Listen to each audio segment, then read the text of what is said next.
Today, I'm going to do a walk around of the new Porsche Cayman GT4.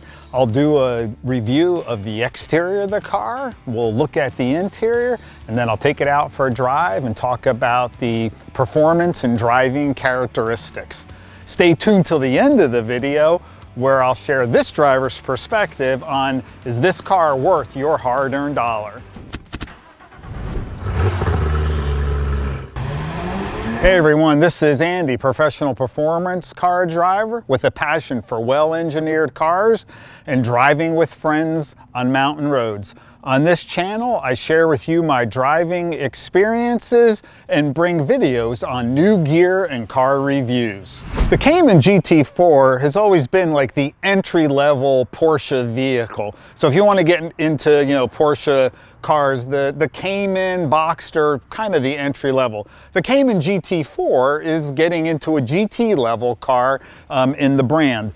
The first GT4 came out, it was a model year 2016, had 385 horsepower from a 3.8 liter flat six naturally aspirated engine. This newer car came out in 2020. This particular car is a 2021 model, and it has a 4-liter flat six engine producing 414 horsepower. But if those of you know Porsche, you know that horsepower is probably pretty conservative. I think folks have said this thing's probably actually putting out more like 440 horsepower. This new car has a starting price of just a little over $100,000, which is a lot of money, and a well-optioned one will probably run you between $110,000 and $120,000. Okay, let's talk about the front of the car. So the headlights on the GT4 will typically come in a kind of a tinted smoke look here on the car.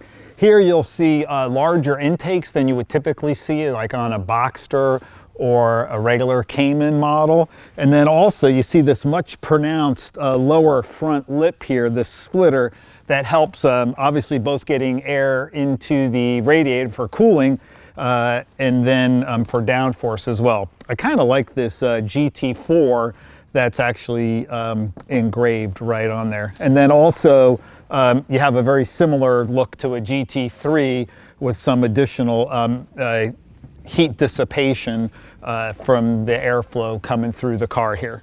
Okay, let's open this up. Again, very familiar opening up this hood as you open up on any 911 or GT car. It's the same thing. Again, this is going to look very familiar.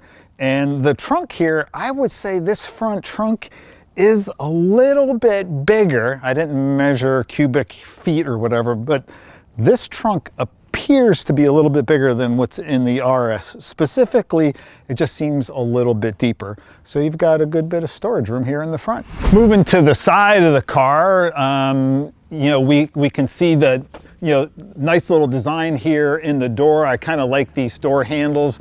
They're sleeker. Again, I like these handles better than it's on the 992 generation of the 911s. Here is an intake. This air intake's a little bit different than what you see like on the Turbo, the GT3 RS in the cars. This one here is to get air into the engine because the engine's sitting probably right about in here. It's right behind your head in the driver's seat of the car. Talking about wheels and brakes, so this car has the standard iron brakes. They are 300 millimeters in the front and 300 millimeters in the rear. And then the tires on the car, this has a 245 tire in the front and a 295 tire in the rear. That's millimeters, so that would be the width of the tire. For reference, the 245 is the same width tire that's on the GT3. In fact, most of the front suspension in front of this car is off of the GT3.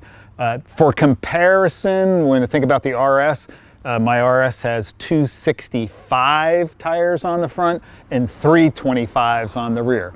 Again, this car has 295 tires on the rear. Okay, moving on to the back of the GT4. The tail lights, these are a little bit different than what you see on the Boxster and the Cayman. They actually have a little swoop built into the tail lights. These here are a smoked as well, something you see on the GT4.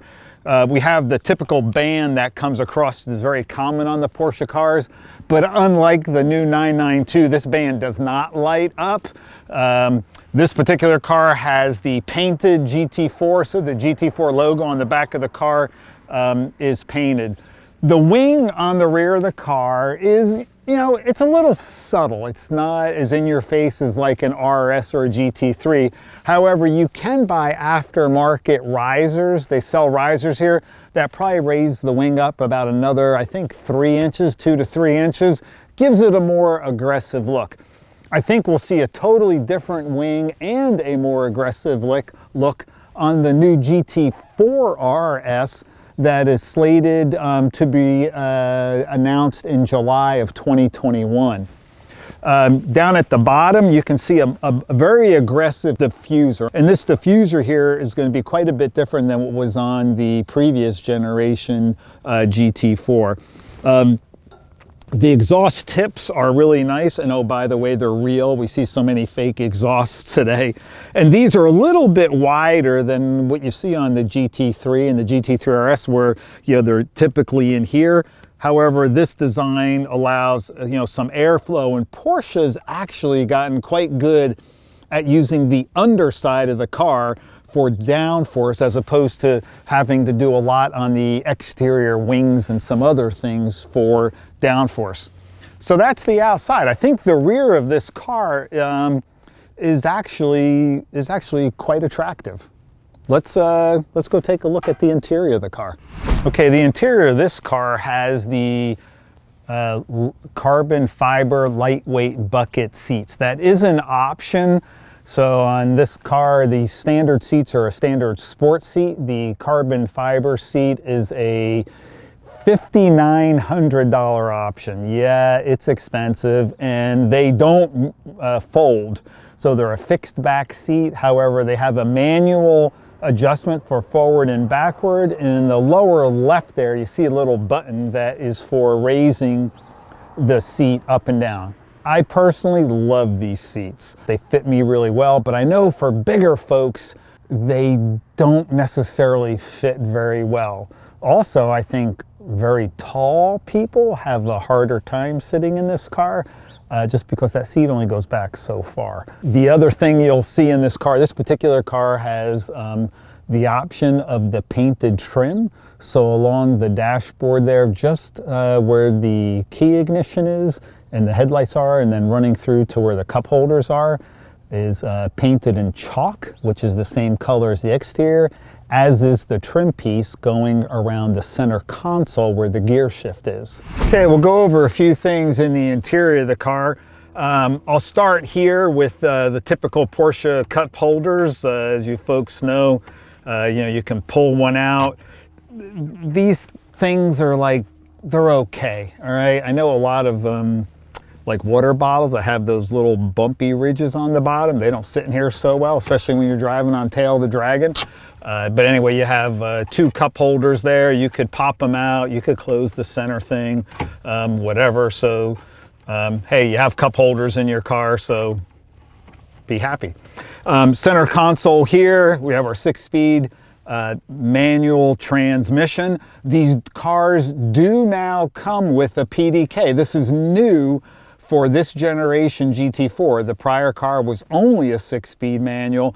Now you can get a PDK, and I think some people may be happy with that, because I know there's a lot of folks out there who aren't happy with the tall gearing, especially in 2nd and 3rd gear on the manual. So the PDK, will be interesting to hear some feedback from folks who have the PDK on how does that feel, how does that drive, what's the gearing there like compared to the 6-speed. So if you've got a GT4 with the PDK, please put something in the comments below. Let us know what you think. Here we have, I kind of like these buttons. I know people get upset with the blanks that are in here. I really don't care. I don't see them. And I kind of like these buttons because it's fast and it's easy. So there's one for the auto blip, which I'll talk about when we're on the road. I have our suspension, we have our sport exhaust, and we have our, you know, that auto off thing. You know, when you come to a stoplight, the car goes off. Who the heck wants that? Especially in a manual transmission. I think it's as annoying as hell. And then we have our electronic stability controls that you can turn off. You know, ideally, if you're at the track or you want to drift around there. What I like about this is I just like the buttons. I think cars have they've kind of become too techy. Everything is like touch screens, especially the thing that's really annoying is all the touch screens for the heating and air conditioning. To me, that's really annoying. I mean, why do I have to like rub my hand up and down? I just need a dial or a knob to turn or a button toggle to make the temperature go up and down. Maybe I'm old school, but I'm not into all the techie stuff. I like this layout. The PCM in this car, Porsche Communication Management, you know, radio navigation, etc. This one's still the older generation, which means it's not what's in the new 992 911, as well as the new Panamera cars and the Taycans have the newest generation PCM. This one still has a little bit of the older generation. And then there's this right here. Do you see this right here? This is a hole. And it's absolutely useless. I don't know, maybe you could rest your key in there. Maybe you could put your chewing gum in there when you're done chewing. But this one I think is a fail whenever I see it without the smoking package. The smoking package will give you another outlet in here for charging devices, etc.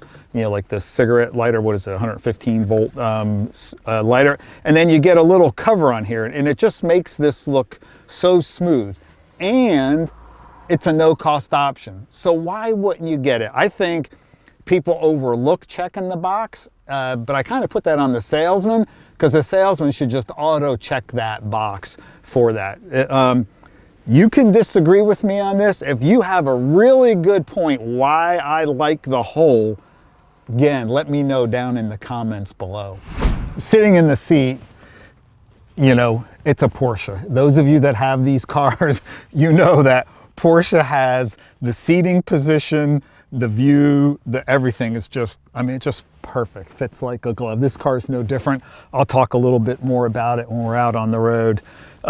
Typical Porsche, a lot of this is very similar to the 911, you know, so your lights, your key, the steering wheel, the controls here, the stalks. The only thing this doesn't have is it wouldn't have the shift paddles for the PDK like that's in the RS. The center console is very familiar. The PCM is familiar.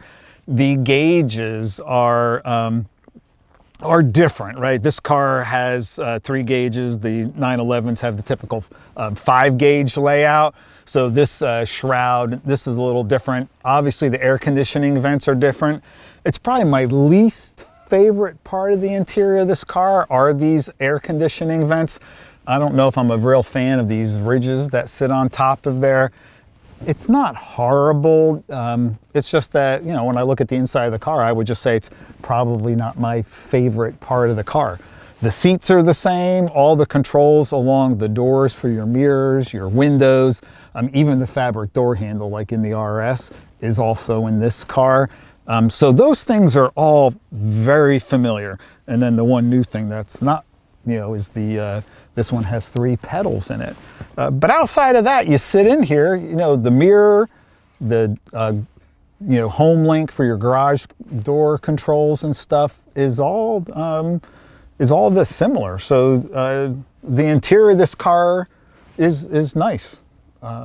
It's compact. Obviously there's no seats, so there's no room behind you like you would have in the back of a 911. However, there is a decent amount of storage space. Let's check that out. Okay, let's open up the back here. We have some other storage because this is a mid-engine car, right? And the 911 back here is kind of where the engine is. But since this engine is up further and down lower, we actually have storage here. So you can see there's a little bit of a storage tray up in the top here. And then down below here, there's actually a good bit of storage down in here that you could probably get a good sized duffel bag in there.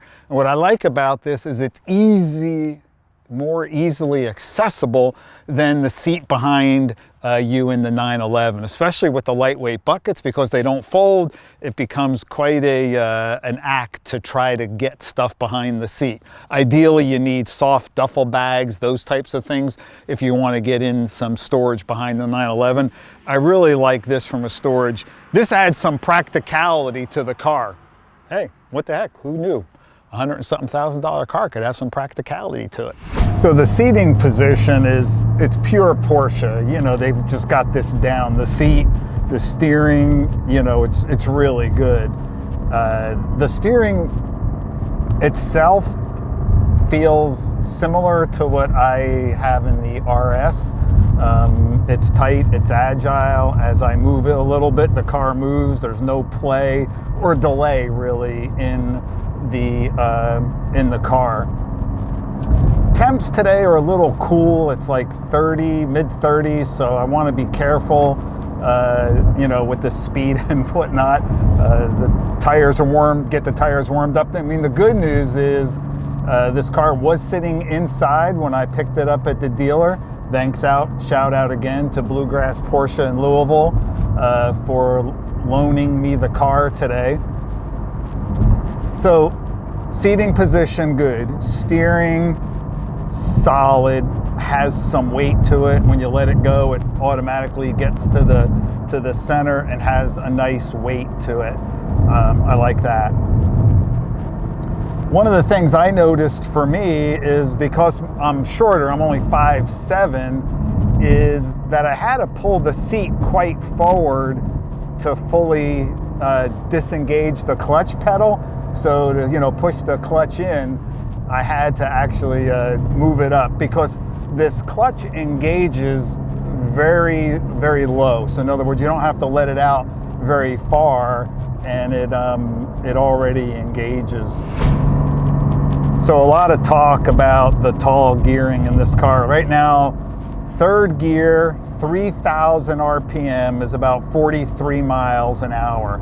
I typically shift in third gear. I know a lot of guys like to wind it out. I usually find myself just natural. I'm listening. I don't even look at the RPM a lot of times. I can just hear it, and I know, hey, that's a good shift point. So we talked about the clutch pedal. Let's talk a little bit about the gear shifter itself now. So the throws are short, meaning you don't have a long distance to kind of shift the gears. It does have a mechanical, you know, that mechanical clunking sound you get with cars. It does have that, which I kind of like. The clutch itself is like super smooth. So those of you that have driven, say, 997 GT cars, and then you drive this, it's probably gonna feel like you're driving a Honda Accord. It's just silky smooth. So that may appeal to more guys. I wouldn't mind a little bit more weight in the clutch. Okay, this car does have the auto blip feature. So when you're downshifting, going from like 543, it will auto blip, which means that it rev matches. So if you're at 3,000 and you go to downshift to a lower gear, you want to make sure you rev match, mainly for, you know, some guys will say it's the engine, protecting the engine, but it's really not to upset the balance of the car. It has enough power, let me put it that way, right? I think we've gotten so used to now, you know, there's cars out there with, you know, 600, 700, 800, you know, horsepower, but even 500 and 600 horsepower cars with a lot of the turbos are very common today. And I think you would find a lot of those people who have those cars might find it fun, like in a straight line, has some power and go. But for the most part, you can't use that power anywhere, right? You'd be at illegal speeds. You really can't use that power. The turn-in feels good. I mean, right now when I'm going through these turns here, I mean, it feels good, meaning balanced, and where I'm looking and where I want to go, the car goes there. So I have the sport exhaust on. The stock exhaust in this car doesn't sound bad. I would do an aftermarket exhaust because that's just the way I am. I'd like to do that. Compliance. Let's talk a little bit about the suspension and the compliance. Now, this particular road happens to be pretty smooth, but the road I was on earlier wasn't all that smooth, and this car handles the bumps really well compared to, say, a 911. 911 has a little bit longer wheelbase, and typically your longer wheelbase cars will provide a more smooth ride. Now, if I were to get this car, I would probably put the DSC controller in the car to just, number one, it can be a little more compliant, and number two, in the sportiest setting, it would provide a little better handling in the twisties in the sports setting. I've been driving with this in normal mode, so I haven't had the sport suspension on. This car, as I stated earlier, this car has an 8,000 RPM red line, considering the 911 has 9,000. I'll admit that that last 1,000 in the 911 between 8 and 9 sounds like the car, you know, is going to like just blow up, screaming loud. You know me, I'm addicted to that. But 8,000 RPMs is nothing to, you know, it's nothing to shake a stick at. Again, with so many turbocharged cars today, I think you find that, you know, what are most of the cars today? Between like 62 and 75 is probably where most of the cars redline today. So having a redline car at 8,000 RPM is pretty good. I'll tell you one of the things I do like about this compared to the RS is its size. I can feel that it's smaller. Like, I'm not taking up the whole width of the road. It feels good. Just feels a little more agile.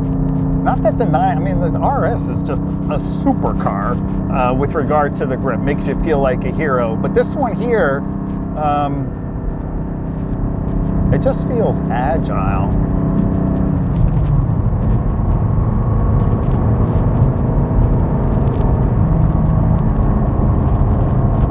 Just kind of hold it here in the turn, kind of goes around, just follows it real nice. Front grip is pretty good. Again, I don't want to push this thing too much because it's whatever the temperature. It's up to 39 now, but nonetheless. This has the Dunlop Sport Max Sport, Dunlop Sport Race 2 tires on the car. Yeah, so I would say driving characteristics are good. The performance, I think, is just fine. It's plenty of car from a handling perspective, horsepower. It's plenty, and it feels agile. It does, like on some of those twists and the turns there, it feels agile. I wish my leg was another, 2 inches longer, because I like having my wrist set right on the steering wheel as far as a distance from the wheel. I could be a little bit closer, but then I would feel I'd be like right on top of the steering wheel. So just wish my legs were a little bit longer, I guess. So in the end, what does this driver think? Is it worth it? The answer? Definitely yes. As you saw when I was out on the road, this car was a lot of fun, has plenty of performance. What I like about it is that it's like tight, compact, agile. It's a real driver's car. And I think it's worth your hard-earned dollars. So that's my take on the all-new Porsche Cayman GT4. Thanks everyone for watching. If you like what you see on this channel and you want to see more car reviews, and likely from some other brands other than Porsche too, that might be coming soon. Stay tuned to the channel and please subscribe.